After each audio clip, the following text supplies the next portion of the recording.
Welcome to GShyt podcast. I'm Giovanni. And I'm Ryan Alexander, and today we have a very special guest for a very special episode. We have Tanisha Long, organizer of Black Lives Matter Pittsburgh and Southwest PA, executive director of Revisions, and also a local activist here in the Pittsburgh community. And we're going to get into, obviously some of the things that have been going on in our local community today, and some of the Black Lives Matters, social injustices, education reform, and things like that today. So before we get into all of that, we're going to do some rapid fire. So we like to do rapid fire so that you guys can get to know our audience a little bit more.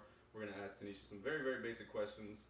She's going to answer them. First thing that pops in her head, not that delayed pause that we get sometimes, but they're very basic questions, so you'll be okay. I'll do the first one, you do the second one, we'll go from there. All right, so rapid fire. Tanisha, favorite food? Steak. favorite vacation, Thailand. Favorite color? Purple. music or movies? Music.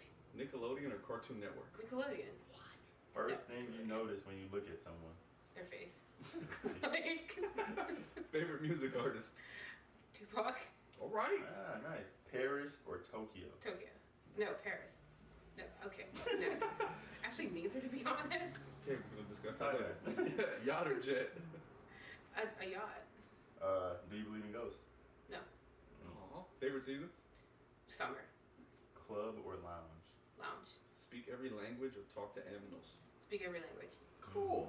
Now you guys have gotten to know Tanisha a little bit. I'm going to dive back into these questions though.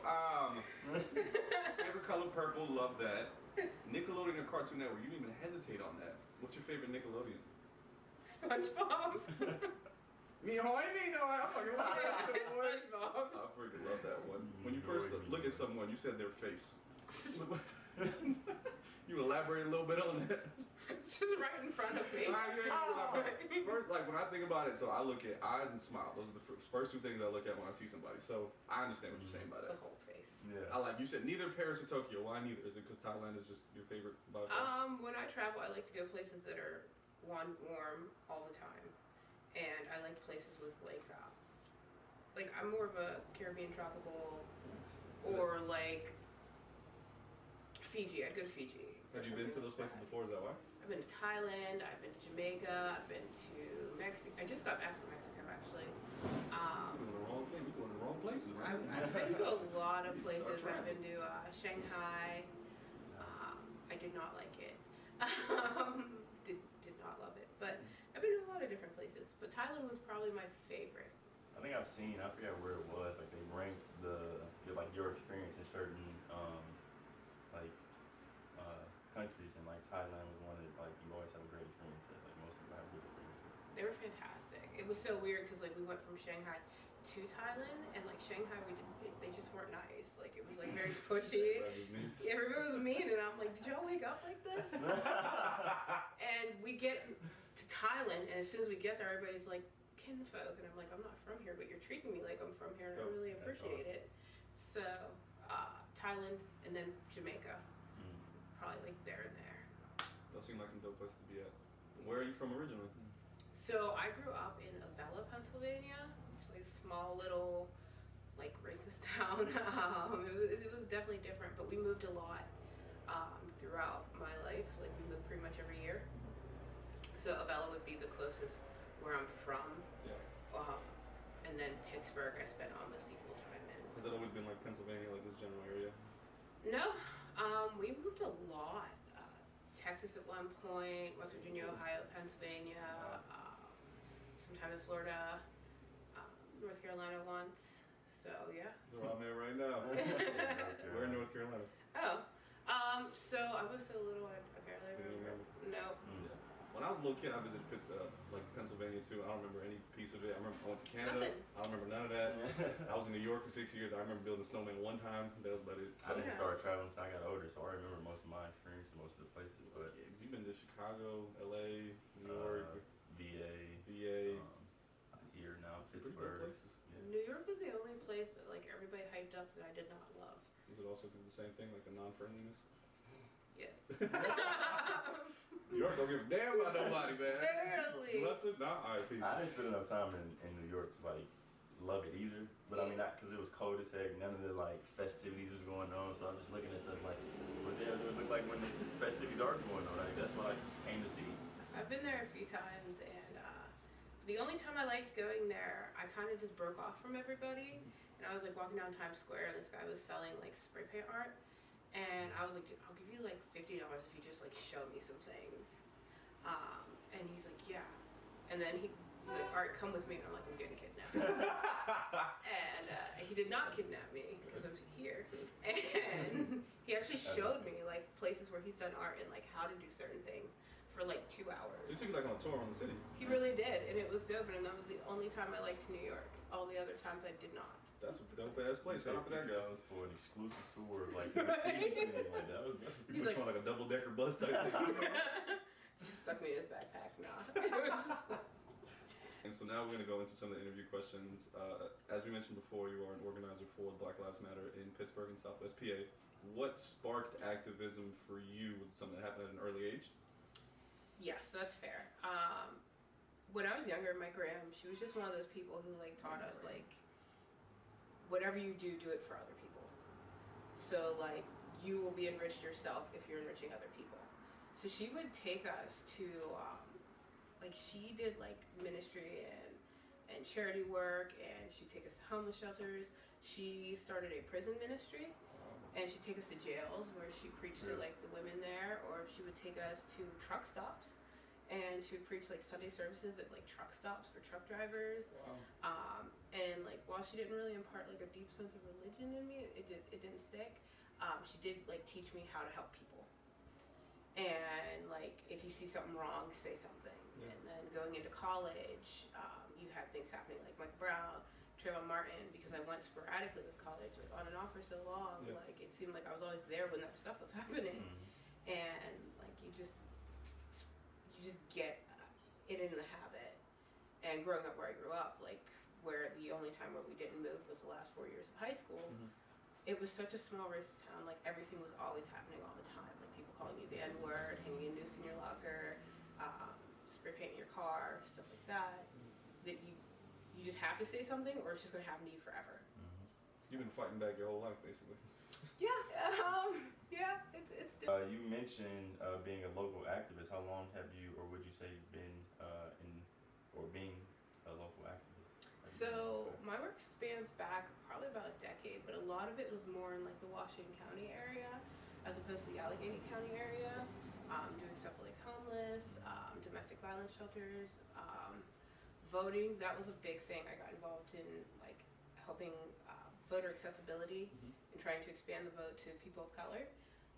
So then I started sitting on the Washington County Democratic Committee board, specializing in minority, LGBTQ, underrepresented, those type of areas, and getting votes out to them. Protesting since like Mike Brown, Ferguson, all that. That's been confused. So how does that make you feel about voter suppression going on now when you've been trigger warning? My bad, y'all. What angers me about it is that so many people don't believe it exists. Right.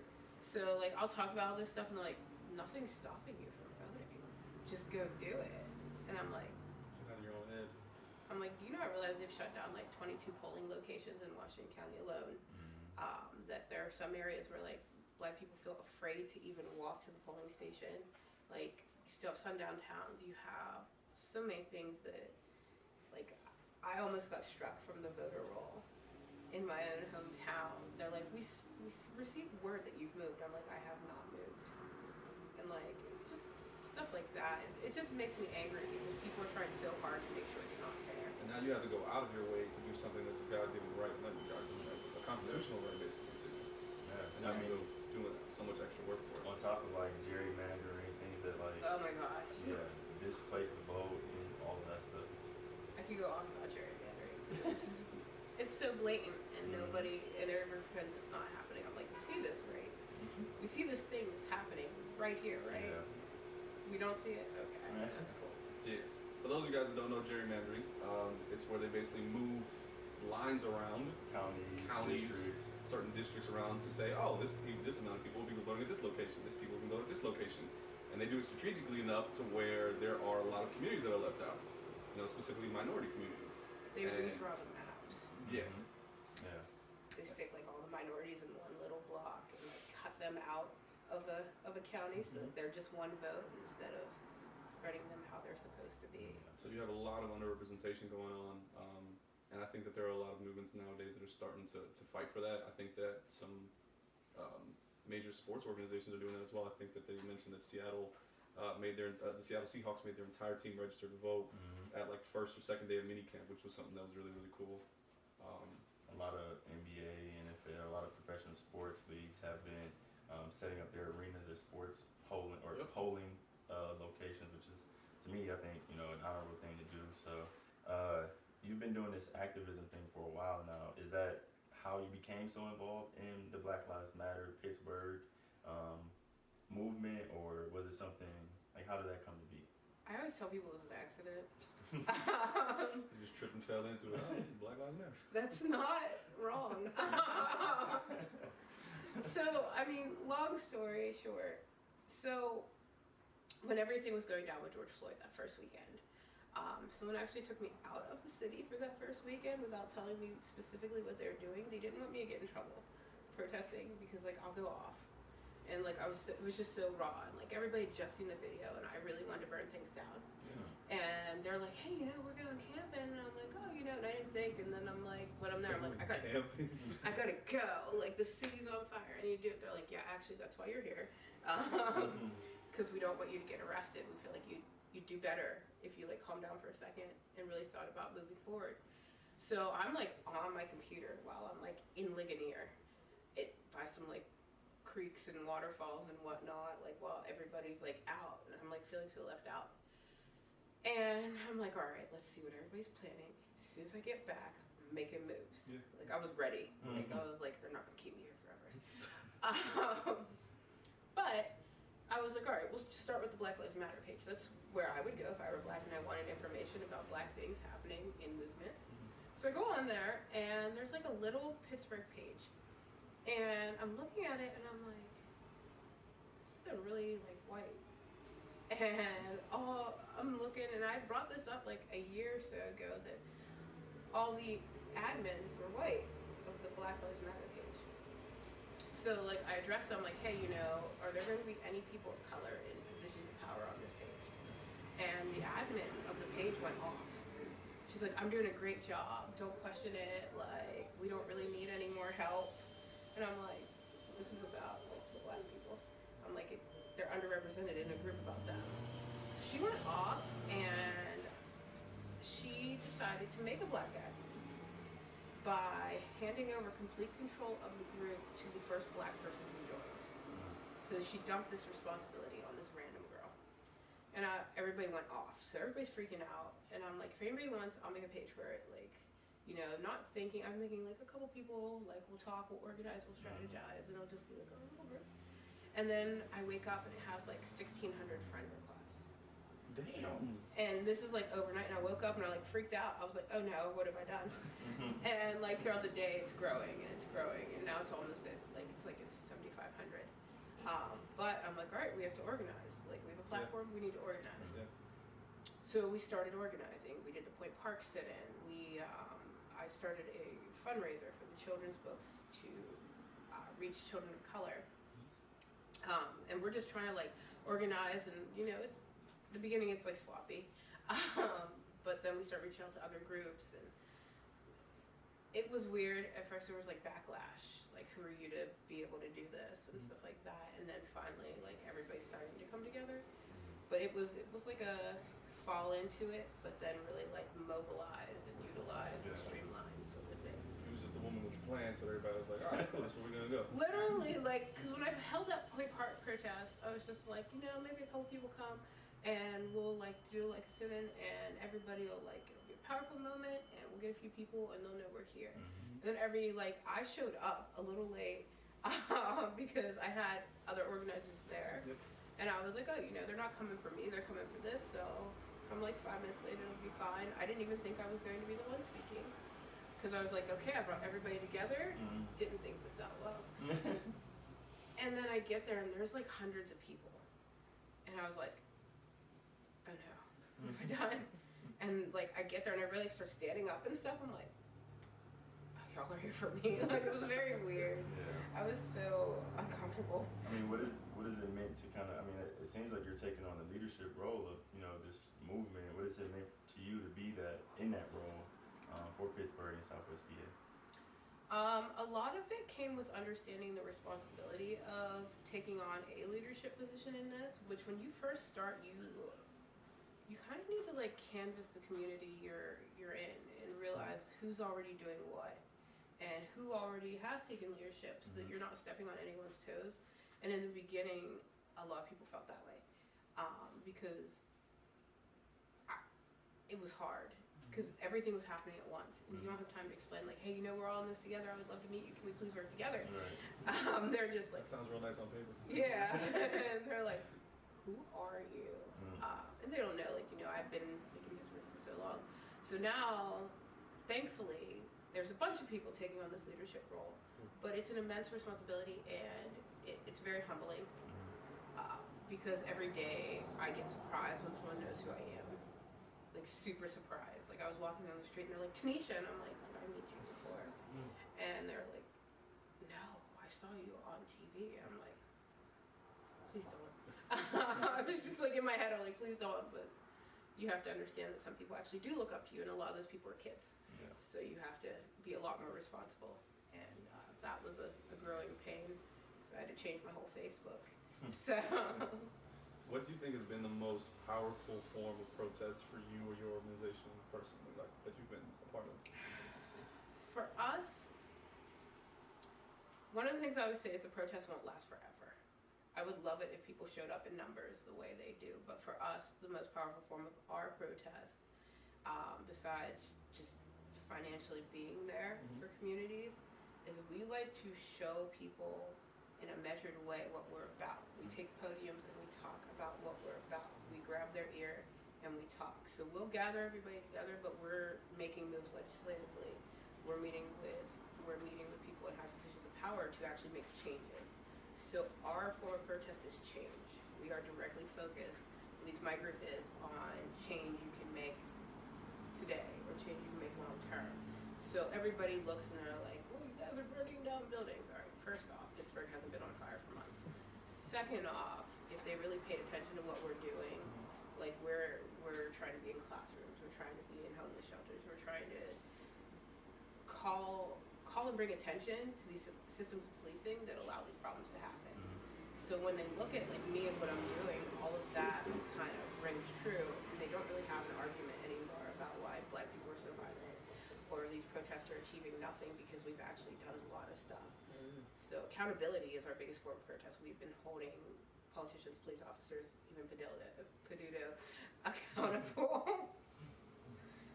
Another activist had called him Pedildo. And that slipped. We're gonna edit that out. Don't worry about that, guys. Yeah. You come up with a nice graphic for it, though. None of that. You talk about some of the political pieces of your activism. Have you had any recent changes or any recent impact that you can speak to that have come from these conversations that you all have been having? So when you look at like even Pittsburgh in general, when you look at the statements the mayor has put out, which hopefully aren't performative, I'm holding my breath, but it took activists from Pittsburgh I Can't Breathe, activists from other organizations, I was at work, but who literally went to this man's house and demanded changes after he disappeared a protester.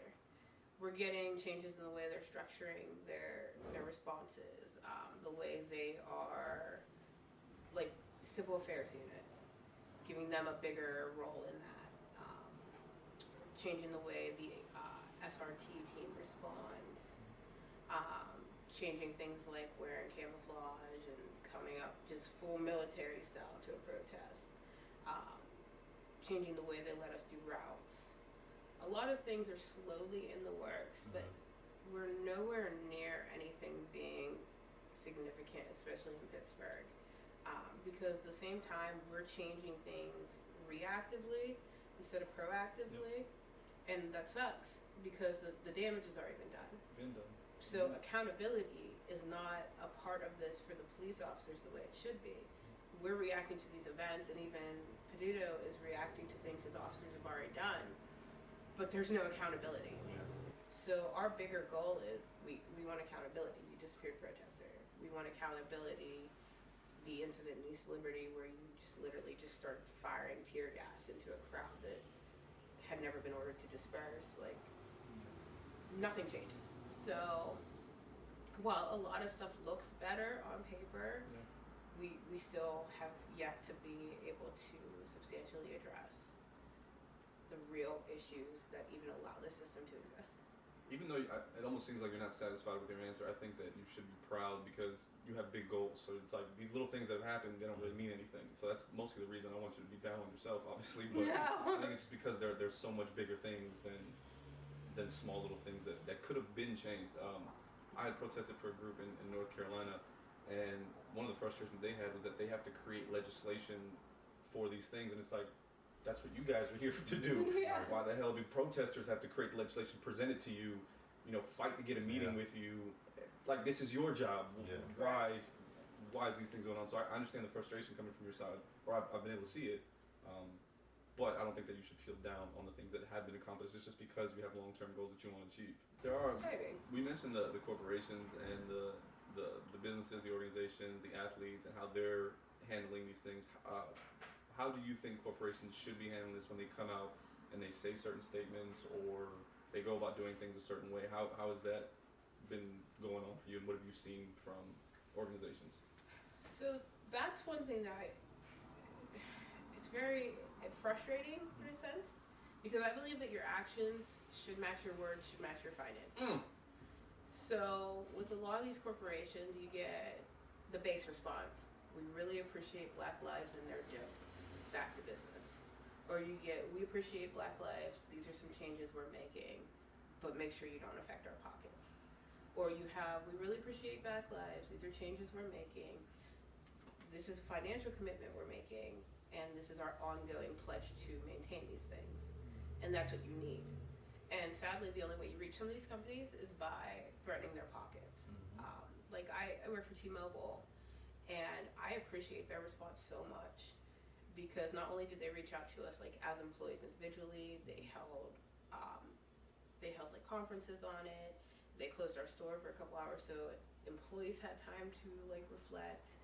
They made a financial commitment. They have one of the most diverse companies, and you can tell they actually care. But then you look at other companies and you're like, oh cool, you put out a statement and gave me a coupon. Like, this is dope. I was genuinely shocked that Fashion Nova didn't attach a coupon to their email. Because, like, they stick a coupon with everything.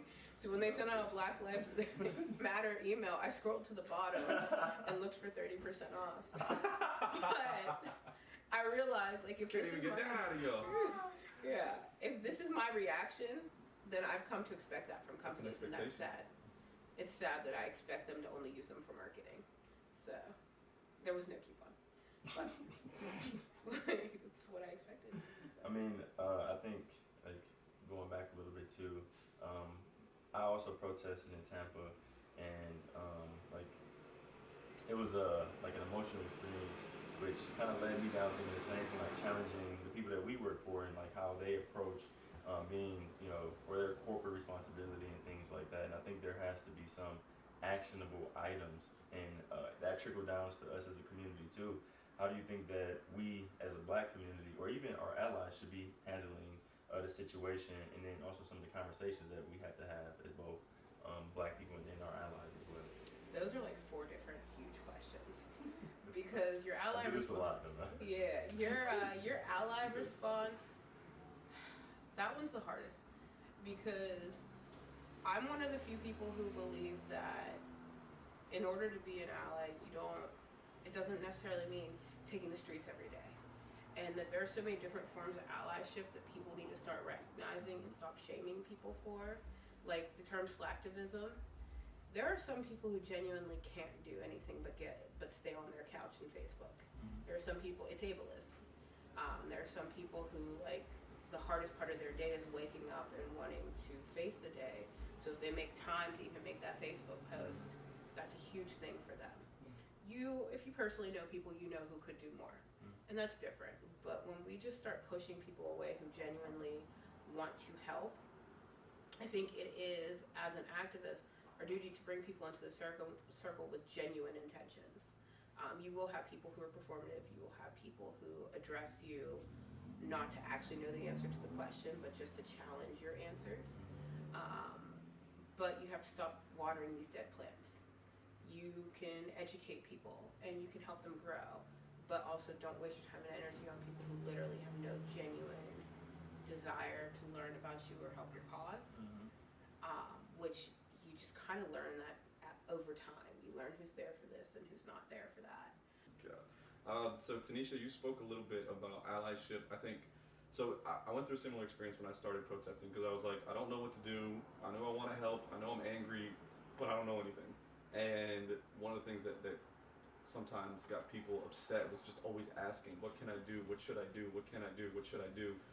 And I think that the first thing as an ally would be to just do your own research, and because this exact same thing Black people do. They just look these things up. I swear to God, the same thing. Yeah. So first do your research on these topics, find out what it is that's going on, and then go local. Find out what's going on in your city, who your governor is, who your mayor is, what kind of things these people have been putting into action for a while now. And you can literally just look at all these things and then come to the protest. Obviously, there are certain times where you can be educated because I will never understand the perspective. And that's something that, you know, a protest can always bring. But just don't go in there wanting to take Instagram pictures and like want everybody to educate you on everything. Like that's the most annoying fucking thing. To me, that's annoying. Like I haven't taken a single picture. I went to protest for 3 weeks straight. I didn't take a single picture of anything because one, you don't want them to be exposed on social media because police actually use that in order to track protesters down. But there's no point in that. Like if you're gonna do it for the right reasons. Go out, protest for the right reasons, fight the right things, and do local specific things because there's a lot of bad things going on in every single one. Yes, there are these major things going on that help lead these like George Floyd and Breonna Taylor, but wherever you are, you can also affect change with the people that have already suffered injustices by your police department, your local police department. So that's all I have to say about allyship. And I mean, before you even go into the next question, I think, you know, like a lot of things that, or a lot of times when people talk about actionables, it's always like go vote. And there's no way to be like super specific. No one can tell you who to vote for in a quick Google search, a quick, you know, Bing search, whatever it is, of who your local officials are, who your state representatives are. It's going to go a long way. No matter how small you think your actions are, it's going to help people like Tanisha understand that like she isn't the only one fighting. We aren't the only ones in this race, and it's also important just because from personal standpoint, like like I'm the type of person that'll sit on the couch and be like, I know that this is as much as I can do. Then I'll also go out and protest and be like, this is balance. Like there is rest that needs to be taken as well, but it's a marathon, not a sprint. So yeah, don't let anybody tell you that what you're doing is too small. Work. When this all first started, I had some tough conversations that I had to have with family members of mine who aren't from here. My whole family's Colombian, and they didn't really understand what was going on. Tanisha, what would you say is some advice to get people to have these conversations? That's pretty much the first step to do. What kind of advice would you give those people? So that's like a two-way question because there's the advice for the people asking and the advice for the people answering. And one of the most important things that I tell like Black people, activists, everyone, we can't tell people that they need to do their research and they need to educate themselves, but then be unwilling to help with the process. Because I understand like the toll and the emotional labor that it takes. However, if we keep sending people just to Google, you have Candace Owens on Google, you have Ben Carson, you have those weird diamond and silk people, you have all these people with agendas that, even though they're coming from a Black person, are anti-Black. So there's such a range and variety of opinions that if someone has taken the time to at least get the basic level of research, it is not hard, well, at least for me, it's not hard, or it's not hard to direct people to someone who's able to help them better process the knowledge that they've already gained. You do have a responsibility as someone wanting to be an ally to at least do your research or attempt to, but I do think it's helpful and honestly necessary when someone who does have the emotional capacity left, because we do get tired. It's tough. I get tired of repeating the same things all the time. I know there's people who aren't tired, and I will direct people to them like, no, she's not tired right now. Go to her. But we do have that responsibility to make sure that they're getting the right information. There's so many people who just walk around ignorant, or not even ignorant, but they are trying their hardest to reaffirm the worldview they had before everything was turned upside down. So they just keep looking for these facts like, police can't be beating up black people. Oh, never mind, they beat up more white people. Okay, but no, this is called proportion. So you have to just keep countering those narratives, and you're gonna get tired, and you're gonna wear yourself out. So surround yourself with people who maybe aren't tired this week, so you can get someone over there. Like, You mentioned surrounding yourself with people who aren't tired. Having a team around you is something that's very, very important. Who has helped you along the way, and who is in your corner all the time to be able to help you out in those scenarios? well, one, my gram. Shout out to Graham. Shout out to Graham. She is the best, Rev Joyce. I can say that I spent my whole life never being tired because she never let me be. She made sure that when I was just ready to give it up, to remind me of who I am and where I came from. And I, especially in the beginning, when everybody was coming for me, there was a point where I was just very tired and done. And she looked at me and she goes, oh, I thought I raised a fighter. And I was like, oh, I thought she was my gram. But she was right. Kisses, Grandma. What you doing, man? I just need a hug. But she was right. And so that, she's my team. But above and beyond that, I have people like Clarissa Ames. I've known her since college. And I've pulled her through the ringer of my craziness. Like, there was like wild party phase, and she just stood there like, I know this will be over. It has to be. And She's still going. yeah. And then I'm like, hey, by the way, we're starting a Black Lives Matter movement in Pittsburgh. She's like, all right, when and where? Just, can I get some scheduling advice? And she literally schedules everything to the teeth. My sisters, Kira, Olivia, Destiny, they just kill it. My brothers, Brad, Dion, and Jeremy, are there for encouragement.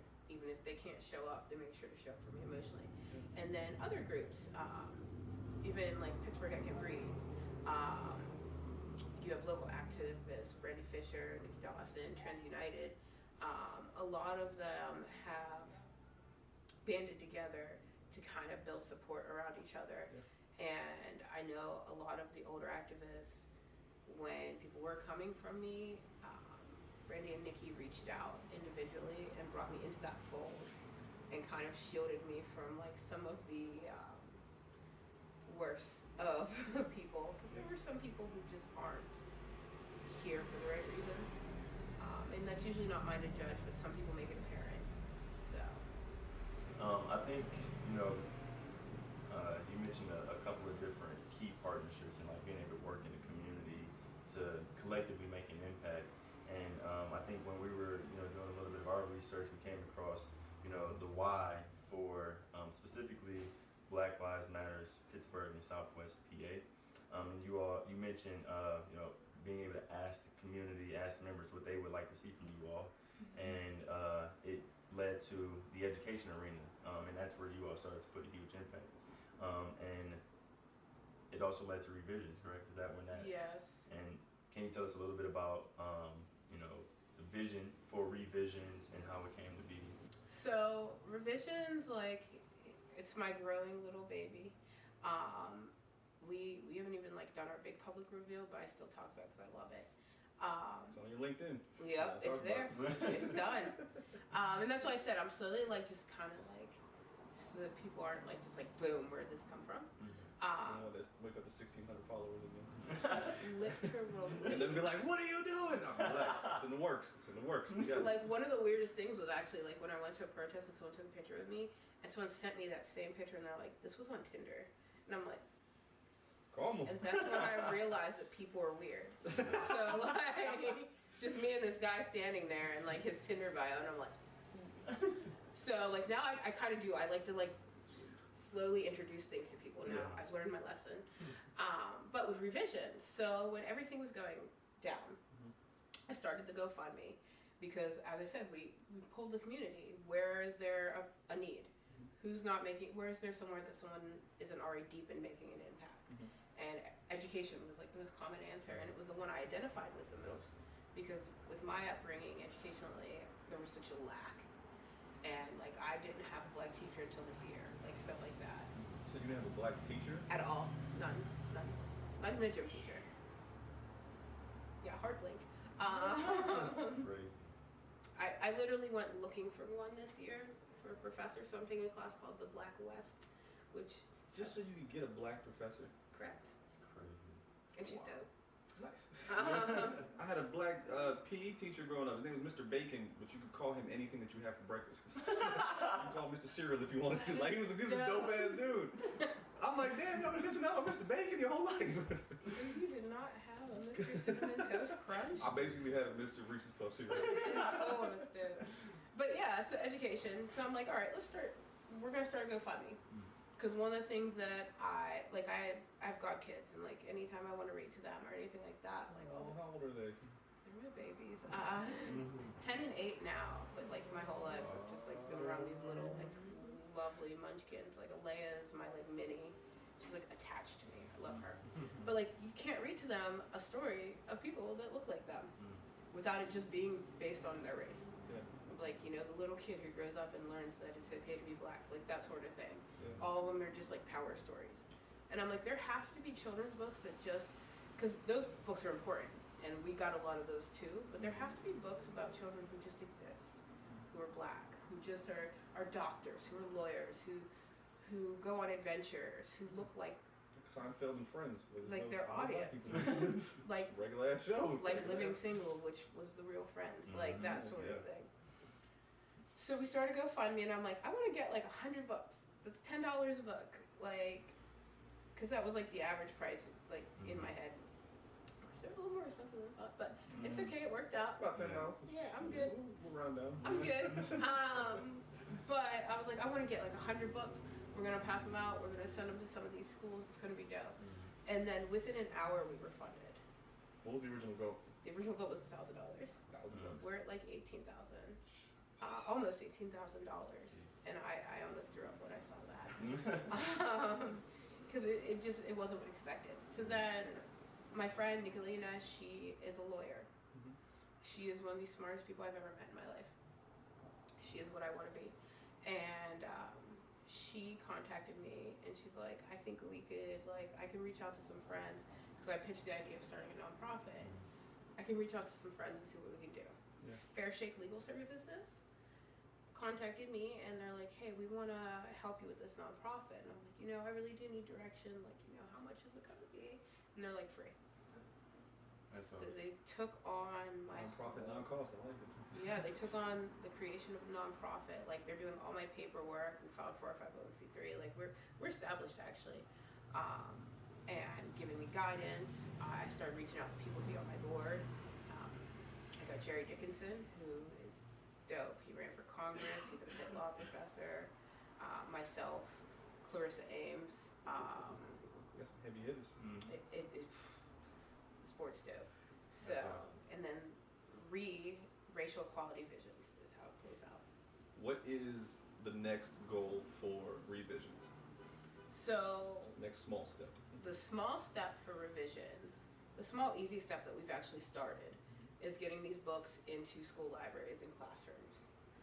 That's an easy one. Like you can do that any day. Can you talk to us about that process? So, the slogan is, "What can $10 do?" You go to the GoFundMe, you donate the book. You're on the other end of that. You purchase these books and you deliver them by hand, or how's that work out? There's a couple different ways. Like it's super dope because we try to make sure that we can have the largest impact with the least. Okay. We want to make sure we get as much out as possible to as many as possible. So the first thing we did a book event. That was my favorite thing that I've ever done, where we busted kids from Hawkins Village, where Antoine Rose was originally from. We busted those kids, gave them free books. We invited people up for a day of like reading, racial equality education, handing them out to parents. A lot of allies who could afford these books just donated back so that they could get a book and still not take it from someone else. Yeah.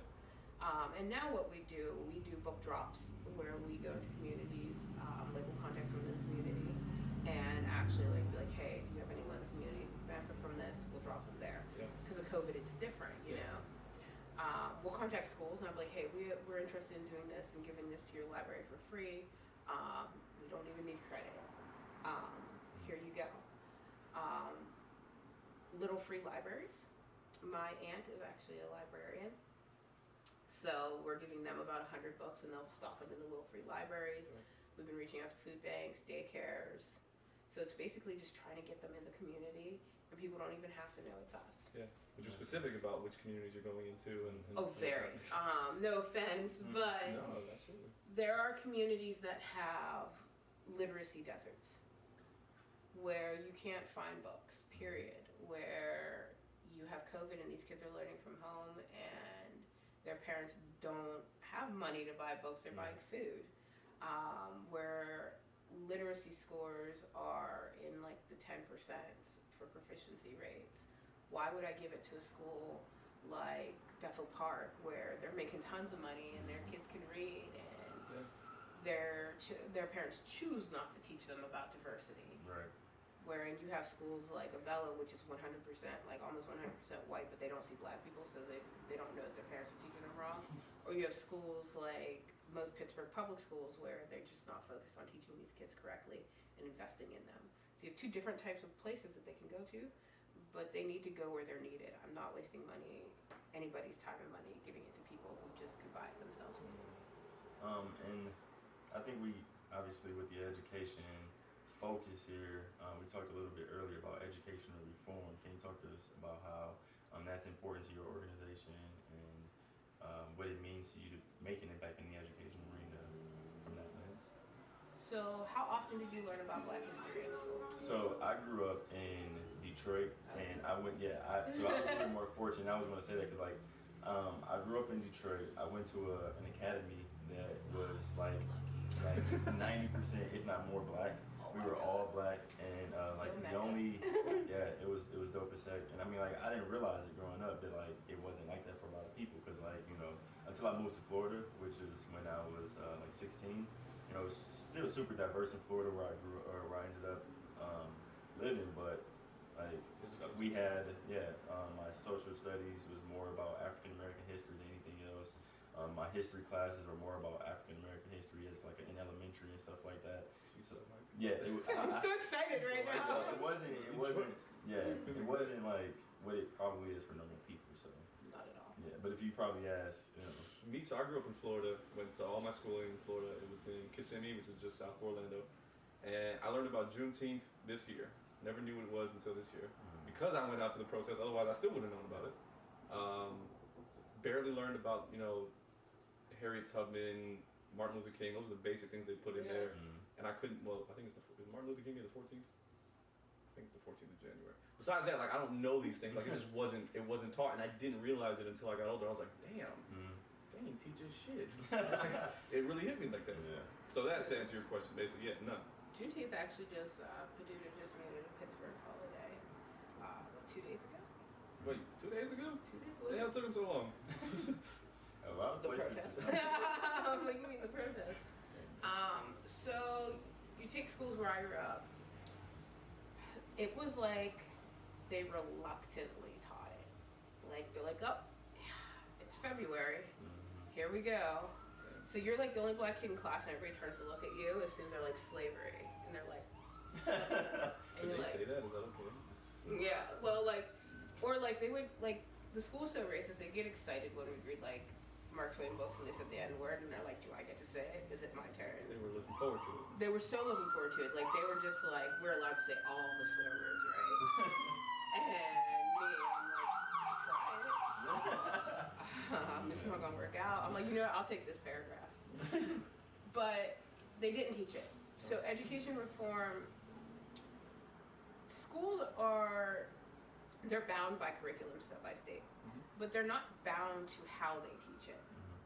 You have to teach certain ideals, but that doesn't limit you from teaching about other things in between. And the way you present it is also a problem. You're only showing Black people as oppressed, ever. Yeah. We don't celebrate their triumphs unless it's escaping from oppression. One of the rare allowances they make is George Washington Carver because they really like peanuts or something. I don't know. But you don't hear about Black people who have done wonderful things. You don't teach them like they're normal people. You don't teach them within their historical context. You don't teach them in a consecutive manner. When we're talking about like you only teach Black people in a civil rights unit. You could be talking about like MLK and Anne Frank at the same time, honestly. Yeah, these white examples for most of the things that have to do with Trump, as you mentioned. Exactly. So all the great things we talk about during white people, we talk about them in a consecutive fashion, and this is history. Black people are treated as other.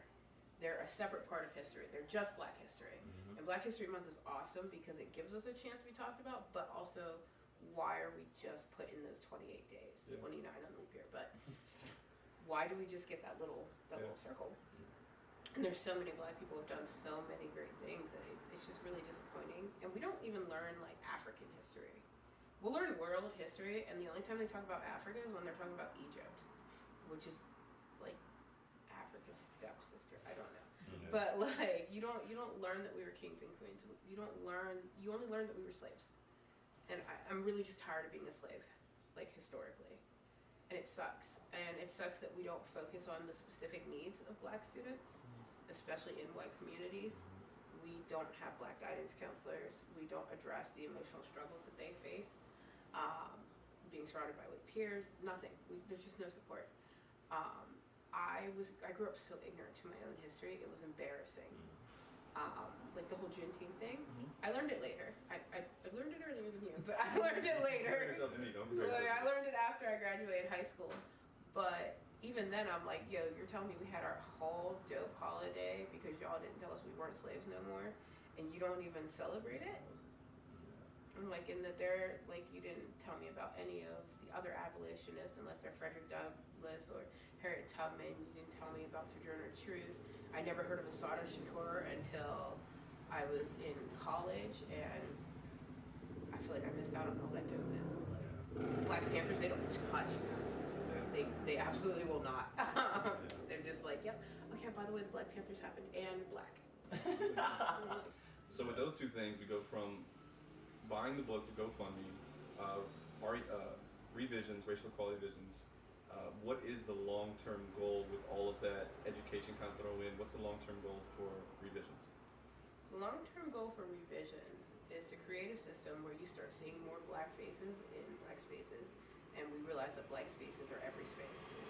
So education, we want to raise up these kids to become the type of kids who are empowered, smart, learning, have worth, become your teachers, become your doctors, and we want to know that we had a hand in their education. We want to know that we changed the way a kid goes to school and learns about their history, their access to books. We want to provide systems that actually hold school systems accountable for how they deal with instances of racism. We want to know that we create spaces where people could learn how to be anti-racist, how to handle issues of racism, how to teach Black kids, because that's a different process. Because we're also unteaching things, unteaching ways that they were taught about themselves, unteaching feelings, unteaching thoughts, unteaching whole learning processes that were geared towards making teachers' jobs easier, like making it easier for them to teach students who were difficult, instead of teaching those students the way they needed to be taught. That's interesting because I just started to read the book So You Want to Talk About Race by Ijeoma Aluo, and she discussed like a lot of things in this book, and I'm still learning, like, you know, even as a Black man, there's certain things that I have to like approach when it comes to allyship, or like how I'm trying to speak to other people. And in this book she talks about, you know, things like intersectionality, education reform, the school to prison pipeline, you know, having conversations, tough conversations, and she reassures people that, you know, like, it doesn't matter who you are, you're probably going to get it wrong the first time you have the conversation, or multiple times having the conversation. And you know, like, for me, it's still been a journey, like learning about the education reform, as you put it. Like, I was like, oh, that, like, I never really thought about it like that, because it's for whoever you are, there's still more to learn. Like, how do you think these conversations will make an impact on our future generations? We had generations that grew up afraid to have the conversation. We have good reason sometimes. Yeah, exactly. You wouldn't die. You could be abducted. You could disappear. Exactly. Yeah. still getting and disappeared. nobody's gonna be held accountable. And that's the thing.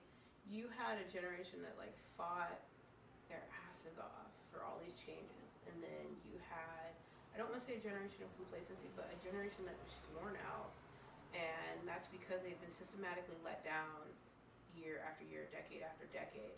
And then you had a generation that got on social media, and they showed that every single generation what's happening. So these conversations are starting up again, Yeah. because you can't ignore them. No one could ignore the George Floyd video. One of the ones that like honestly affected me to the point where like I'll never go home until until I feel in my heart that I've made the changes necessary is Elijah McClain. We don't even talk about like the way that Black people have PTSD from watching all these things, and that's one of the things where like I was waking up in the middle of the night thinking about it. So imagine if we keep having these conversations where it's normalized to talk about what Black people are going through, how you change it, how you are feeling, checking in with each other. Yeah. Maybe we won't wake up in cold sweats thinking about dying. Maybe we'll think about ways to prevent it. Maybe we'll think about the actions we can take and the actions we can hold others accountable for. And I think that creates a system where we're continuously vigilant and we're checking in and we're making sure that people are being held accountable. And we now have this new group of freedom fighters who are on TikTok and Facebook and Snapchat and Instagram and every platform that I can get my hands on, making sure that all the work that these generations have put in before us isn't in vain. So those conversations are just vital. There's just no way around it. And I'm not trying to take away anything from anything that you've been doing or say that we're doing anything great at all, but the reason that our podcast started was to be able to give a platform so that people could talk, feel comfortable about talking about different issues, whether that be personal issues that you're dealing with in order for growth, or bigger issues that have to do with change, as a society. But we always want to give our guests the ability to speak directly to the audience and give them words of encouragement, words of just knowing that things can get better. People have been through things that you have been through. So that's why we call it GShyt. What GShyt would you give the audience, to people who are fighting this fight, who are wanting to make a change, who want to help? What kind of advice would you give them? One, you can't get stuck in the mindset that this is forever. Like, you cannot believe that the systems that are holding you down are forever, or you're in it for the wrong reasons. If you believe that you're just doing this to make a small change, but at the end nobody's going to change, then you're kind of part of the problem. If you're in this for money, you're part of the problem. If you're in this for followers, you're part of the problem. If you're demanding people open their wallets up every time you get in front of a protest, you're part of the problem. If you're going on lives and you're bashing other activists, you're part of the problem. You have a responsibility with these platforms that you're given to make positive change. And positive change involves embracing each other, embracing your allies. If 50% of the people showing up to your protest are white, that's completely fine, because 66% of the people in this world, in this US, benefiting from systematic oppression are white. So it's going to take those people to change it. So stop pushing away your white allies. Teach them how to be better allies. Quit acting like you're too good to do certain things, because it's hard work. It is hard work. And part of being in a position of hard work is responsibility. You also have a responsibility to yourself. You need to check in with yourself, with your friends, but you need to take time away sometimes and take care of yourself, because you're not good to anybody else if you're not good to yourself. I flew off to Mexico and drank tequila for a week, because I was tired, and it's okay to be tired, and stop treating people like crap because they're tired. Let people be tired and be there for them, and pick up the mantle when they set it down, and make sure you amplify voices that have come before you. Make sure you reach down and pick up people who are below you, whether it be your trans brothers and sisters, whether it be women, whether it be anyone who is in a position that's considered lower than yours.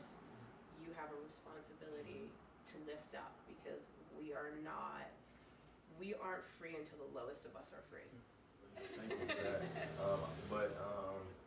Obviously vote, like you mentioned. We're not saying just go Google search. I think I might have said that earlier, but there are resources that you can find to help you be more specific. No one can tell you who to vote for, but there are resources out there. Obviously, supporting local, shopping local, supporting small businesses. black-owned businesses and circulating the black dollar is very important. It doesn't mean that you are avoiding shopping with other people. It's just that the black dollar is needs to be circulated in our community. And on top of that, the only other thing to the ally piece of having a conversation that I would personally recommend is the book So You Want to Talk About Race by Ijeoma Oluo. It's a fantastic book, and it really outlines a lot of different things like intersectionality, having conversations and being an ally, and going through this process whether you are a black person or not. So, and again, we want to say thank you to you, Tanisha. Yes, thank you, Tanisha. Thank you for your time. It's been a very powerful conversation. I hope a lot of people get to see it. They take a lot away from it because you've been on this journey for a very long time. So. Tanisha's still fighting this battle, so if you guys want to, Tanisha, do you mind giving out your socials and some other things so that they can continue to keep up with this? I'm pretty easy to find. You can find me on Facebook. It's just Tanisha Long. I'm on LinkedIn as well, Tanisha Long. Snapchat, Twitter, Instagram. It's at Tanisha Yvonne. I don't change it so that I'm just easy to find. And then the GoFundMe, of course. Yes, so the GoFundMe is on her Instagram page. You can click that. It's in the bio, and that'll link you to buy a book. You can donate the $10 or more than that if you'd like to as well. Or even less, technically, right? If you want to. Donate whatever you want. Donate $1 if you want to, man. Whatever it is you can. But there you can also learn more about how it is that she is going about executing on this initiative, which, again, is a beautiful thing. Thank you guys for joining GShyt the podcast. We cannot wait to see y'all next week. Thank you again, Tanisha. Thank you. We are out. Have a good day, y'all.